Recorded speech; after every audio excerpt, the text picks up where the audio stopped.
Pessoal, sobre essa polêmica que está acontecendo agora envolvendo o Facebook, a utilização de empresas terceirizadas, as chamadas agências de fact-checking, que vão classificar se as notícias que são postadas por vocês no Facebook são falsas, verdadeiras, exageradas, enfim. Eu vou deixar um recado rápido, eu vou voltar a esse assunto, claro, várias vezes, provavelmente o assunto mais importante do ano, né, um ano eleitoral, onde o Facebook tem sido, nos últimos anos, a grande plataforma de comunicação entre os brasileiros. É uma plataforma gratuita, você entra, cria sua conta gratuitamente, com a promessa de que aquela plataforma ela é fornecida a você para você usar da maneira que você achar melhor, com exceções de praxe, mas basicamente para você usar da maneira como você achar melhor. Então, numa comparação grosseira, é como as empresas de telefonia celular, né? Quando você vai na Vivo, na TIM, na Claro, você adquire a sua linha celular e começa a usar e começa a conversar, você tem a expectativa que a Vivo não está fazendo um julgamento do conteúdo da sua conversa, que você está ligando para sua namorada, para o seu filho, para sua avó, para o seu trabalho, para os seus clientes, né? E você monta a sua vida, suas relações sociais, familiares, de trabalho, em cima da ideia que você pressupõe, né? E você é levado a crer que a telefonia celular é meramente uma plataforma, um canal de comunicação que te liga com outros possuidores de linhas de aparelho celular. Essas grandes plataformas de redes sociais, elas tomaram o tamanho que elas tomaram considerando esse contrato, em parte implícito, em parte explícito, né, com a sociedade, onde eles seriam plataformas neutras, sem julgamento, principalmente político e ideológico, do que você posta, do que você pensa, do que você fala, do que o grupo que você pertence, que você está conectado, está discutindo ali naquele momento, certo? E o que a gente está vendo, evidentemente, é que não é assim, né? Em primeiro lugar, o Vale do Silício, onde essas empresas se originaram, onde elas estão baseadas, é provavelmente o lugar mais à esquerda em termos ideológicos, não só dos Estados Unidos, mas talvez do mundo, né? É onde o pensamento não esquerdista foi praticamente expulso, apesar de que a gente ouve aqui e ali que existe um ressurgimento na Califórnia e até ali naquela região de algum pensamento de centro ou centro-direita ou conservador, mas ele é muito incipiente, né? Uma coisa ainda, vamos dizer, como no nascimento do cristianismo, ali nas catacumbas ainda, né? Mas vamos dizer, o Império Romano ainda é basicamente de esquerda. Essas empresas e as pessoas que trabalham nessas empresas, elas são... E nos Estados Unidos você tem como saber essas coisas, né? Eles são registrados como eleitores do Partido Democrata. Praticamente todo o dinheiro de doação de campanha nas eleições americanas, como na última eleição de 2016, que são originários do Vale do Silício, de seus grandes executivos e funcionários, são direcionados ao Partido Democrata, um partido que já foi um partido mais ao centro, mais centro-esquerda, mas tem nos últimos tempos abraçado uma agenda que está ali entre a esquerda e a extrema esquerda, e é esse tipo de mentalidade, esse tipo de gente que controla o Google, o Facebook, o Twitter, enfim, é gente realmente muito esquerda e eles não escondem, tá? Esse é outro ponto importante, não é nenhuma teoria conspiratória, né? Quer dizer, é uma posição totalmente aberta e ninguém minimamente informado ou sério tem qualquer dúvida sobre isso. Pois bem, essas empresas, elas estão inseridas nesse caldo cultural e vocês estão acompanhando desde 2016, quando houve a eleição, o primeiro plebiscito na Inglaterra, no Reino Unido, sobre o Brexit e depois a eleição do Donald Trump, onde há um movimento claramente principalmente das elites que controlam o mercado financeiro, os grandes grupos de comunicação e as instâncias de poder especialmente do Ocidente, um grande descrédito em relação à democracia, né? O eleitor, ele passou a ser escrutinado de uma maneira, no mínimo, snob e no limite de uma maneira muito autoritária por essas elites e por essas pessoas que controlam aí a imprensa, mercado financeiro, né, esses grandes investidores, e a turminha que se reúne em Davos, vamos dizer assim, uma vez por ano. A partir da virada ali de 2016 para 2017, nasceu essa narrativa de que o eleitor que votou pelo Brexit e votou pelo Donald Trump era um eleitor mal informado. Né? Claro que isso é um snobismo ridículo, isso é uma idiotice, né? Que isso é um desprezo total pela vontade, pelo livre-arbítrio do eleitor, e eleitor mal informado sempre teve, isso não é novidade nenhuma. Né? É novidade quando o eleitor mal informado vota num candidato que não é de esquerda. Né? Aí todo mundo lembra, esse pessoal lembra que o eleitor pode estar mal informado, pode estar induzido ou manipulado. Quando o mesmo eleitor, induzido e manipulado, vota num candidato de esquerda, aí é a vontade popular, aí não tem gritaria, não tem essa conversa de fake news, ninguém ouve nada disso. Enfim, então, o que o Facebook fez? Ele fez um movimento, é uma empresa bilionária, o Mark Zuckerberg é um dos homens mais ricos do mundo, inteligentíssimo, não há dúvida, e ele está reagindo de uma maneira inteligente, eu não vou dizer da melhor maneira, não é o certo, não é o justo, não é o melhor para o mundo, mas são movimentos de quem tem muito dinheiro e que pode investir em consultorias, em empresas de relações públicas, em lobistas, como eles investem, como está no balanço, são empresas de capital aberto, então também tudo que eu estou falando aqui não tem nada de conspiratório. Essas empresas, então, tiveram a ideia de começar a criar parcerias e relações com agências terceirizadas que vão classificar se uma notícia é falsa ou não é.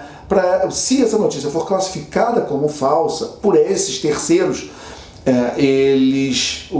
o Facebook, o Twitter, agora se fala do WhatsApp, eles vão ter o suporte técnico ou moral para derrubar essas páginas, ou derrubar o alcance dessas páginas, ou basicamente impedir que aqueles produtores de conteúdo consigam se conectar com as pessoas. Basicamente censurando, no sentido literal do termo, o conteúdo que é trocado nas redes sociais. É claro, evidentemente, que eu não estou advogando que qualquer conteúdo é livre de um escrutínio legal. Por exemplo, existem crimes contra a honra, existe apologia ao terrorismo. É claro que coisas óbvias como essas, pedofilia, enfim, elas têm que ser combatidas e os seus autores presos, investigados, julgados e presos dentro da lei.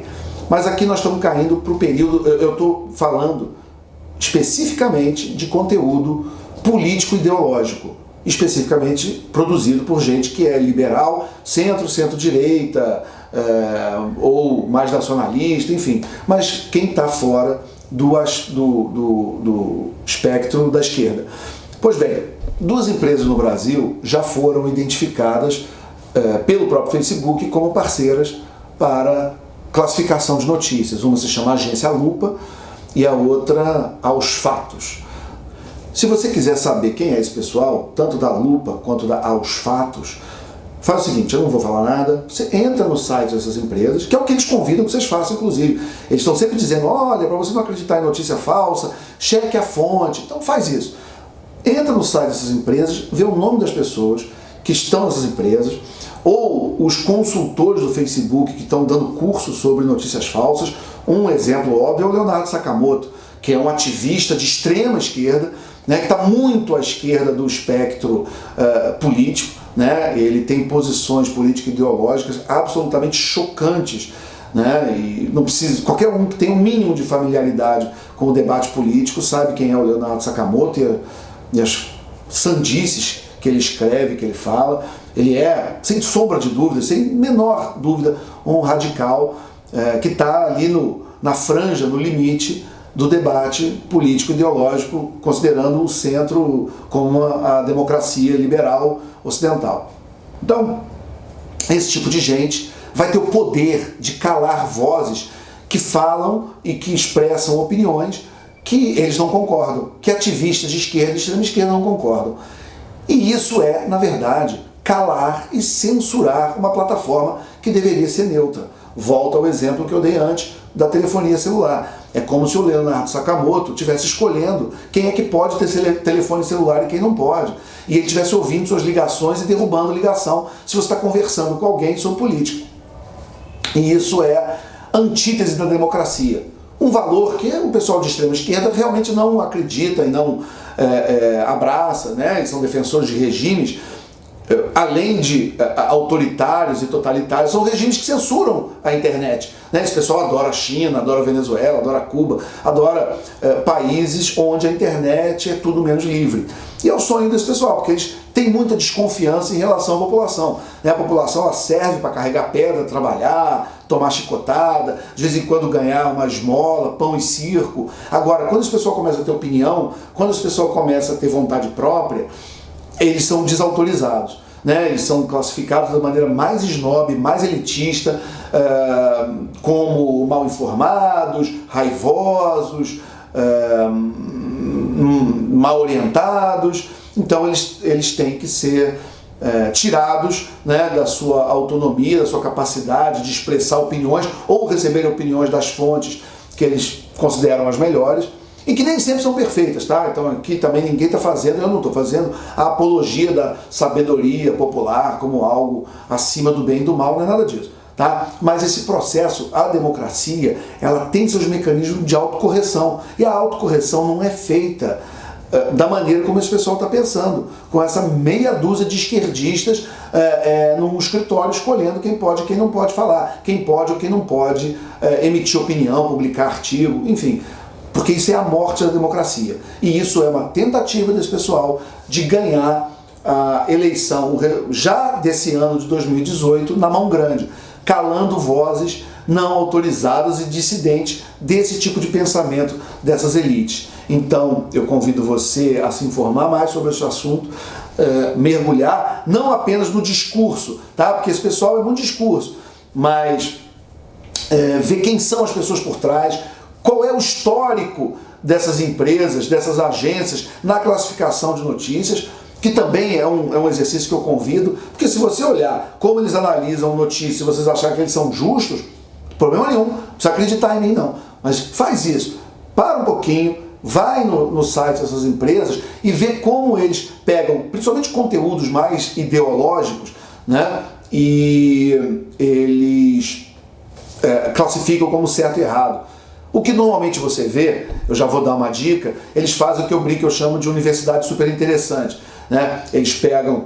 Tem um autor que eu gosto muito até, mas eu sei a estratégia que ele faz, que é o Malcolm Gladwell. Ele faz muito isso. Ele é um cara de esquerda, escreve muito bem, eu gosto dos temas que ele levanta, acho um cara criativo, mas eu sei dar o filtro ideológico e eu sei com quem que eu estou lidando, né? E o Gladwell, ele tem muito essa mania.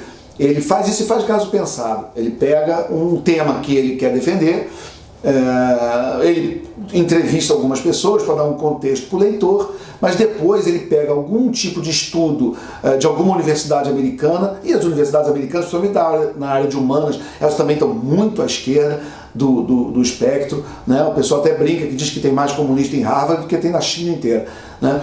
E ele pega e vai citar, olha, eu estou defendendo essa ideia aqui porque tem um estudo do professor John Smith lá da Universidade XYZ que concorda com o que eu estou falando. E pode ser um estudo que não é consenso na comunidade científica, questionável em termos metodológicos, mas você é levado a acreditar que é a voz da ciência, e a ciência contradizendo a tese que ele, autor, não gosta. Então, e quem é que verifica isso? Quem é que está checando os checadores? Então, eu queria que vocês refletissem muito sobre a seriedade disso, sobre a gravidade desse problema, e vai ser um tema não só meu, como eu acho que todo mundo que está defendendo a liberdade de expressão. Isso aqui não é um problema de direita versus esquerda. É bom que se diga, tá? É claro que hoje a esquerda é, em parte, beneficiária desse processo, mas todos os que estiverem ouvindo, que forem de esquerda, eu queria que vocês refletissem se você ainda tem alguma ligação com a democracia e com a liberdade de pensamento. Em algum momento isso vai pegar você também, tá? Mas existe uma fé pública depositada nessas empresas, e essas empresas têm que responder por isso, né? Da mesma maneira que existem outras empresas privadas que são classificadas com o que se chama de utilidade pública, empresa que fornece luz, gás, telefone ou planos de saúde, enfim, são empresas que têm serviços considerados pela sociedade e pelos seus representantes, principalmente no Poder Legislativo e com consequências no Executivo, que são considerados, que prestam serviços essenciais e que devem ser ininterruptos e que não podem ser interrompidos, evidentemente, por motivo político e ideológico, pelo consumidor ter uma diferença política e ideológica com a orientação daquela empresa. Então, botando num termo claro, a Vivo não pode derrubar a minha ligação no celular porque eu voto num candidato diferente do que o CEO da Vivo vai votar. Eu não posso ter a luz da minha casa ou da minha empresa apagada porque eu defendo ideias políticas diferentes do comando da Eletropaulo ou da Light, ou eu não posso ter a água cortada da minha casa, da minha empresa ou da escola dos meus filhos, porque por motivos meramente políticos, ideológicos ou até religiosos, né? De repente você é cristão e o CEO da empresa de luz, ele não gosta do cristianismo, não gosta dos cristãos por qualquer motivo, então ele fala: você é cristão, não quero você como cliente, vou desligar a luz da sua casa, da sua empresa, enfim. Então, óbvio que isso é absurdo, né? E é tão absurdo quanto isso hoje nós vivemos num mundo absolutamente conectado. O mundo hoje foi, nos últimos anos, reorganizado em função do uso das redes sociais. Então, basicamente, a comunicação que é feita hoje, que você faz com seus amigos, com a sua família, com seus clientes, fornecedores, suas relações de trabalho, com seu chefe, com a sua equipe, você usa essas principais redes sociais. E essas redes sociais estão, principalmente de 2 anos para cá, se mostrando não plataformas de comunicação apenas, mas agentes políticos e com uma mão ideológica muito pesada, com uma mão de ferro ideológica. A gente viu o que o Google fez com o James Damore, aquele funcionário que publicou internamente numa discussão que a empresa estava falando sobre gêneros, alguns textos científicos que não tem nada de errado. Qualquer pessoa séria que lê o que o Damore escreveu sabe que não tem nada ali dentro daquelas palavrinhas, né, racista, misógino, preconceituoso, blá blá blá. E ele foi demitido publicamente e foi atacado pela liderança das empresas do grupo onde ele trabalhava. E ele era, para vocês terem uma ideia, além de ser um gênio, aquele cara de QI, tal, ele fazia parte do 1% dos funcionários de melhor desempenho e de melhor avaliação. Então, mesmo dentro do Google, que é um lugar que é muito difícil de entrar, com uma seleção muito complicada, ele fazia parte do 1% dos melhores funcionários considerados dentro da medição das métricas internas do Google. E mesmo assim, ele foi cortado da empresa de uma maneira muito autoritária, que lembra muito regimes e ditaduras, onde você pode ir para um gulag, você pode ir para um campo de concentração, você pode ser preso, perseguido, perder seu emprego, perder sua liberdade, sua autonomia, porque por patrulha ideológica, por você pensar diferente do ditador, do grande líder, do timoneiro e do guia dos povos e seus amigos nessas elites que controlam os meios de comunicação e transportes, empresas de energia, enfim. Então, meus amigos, é muito grave, não tem nada de conspiratório aqui no que foi falado. Se você quiser, faça o seu fact-checking em relação a essa história, a essa polêmica, corra atrás, entendeu? Acredite no que você quiser, tá? Você tem que ter a liberdade para se expressar e você tem que ter a liberdade para escolher as fontes de informação que você acha melhores. Você vai escolher certo sempre? É claro que não, a vida é imperfeita, mas você vai aprender com o tempo e com o exercício da democracia, com o exercício da liberdade, porque os males da liberdade sempre são curados com mais liberdade. Isso aqui é a história do Ocidente, prova que isso é a história do liberalismo. Tá bom? Obrigado, meus amigos. Vamos continuar falando de olho nesse assunto.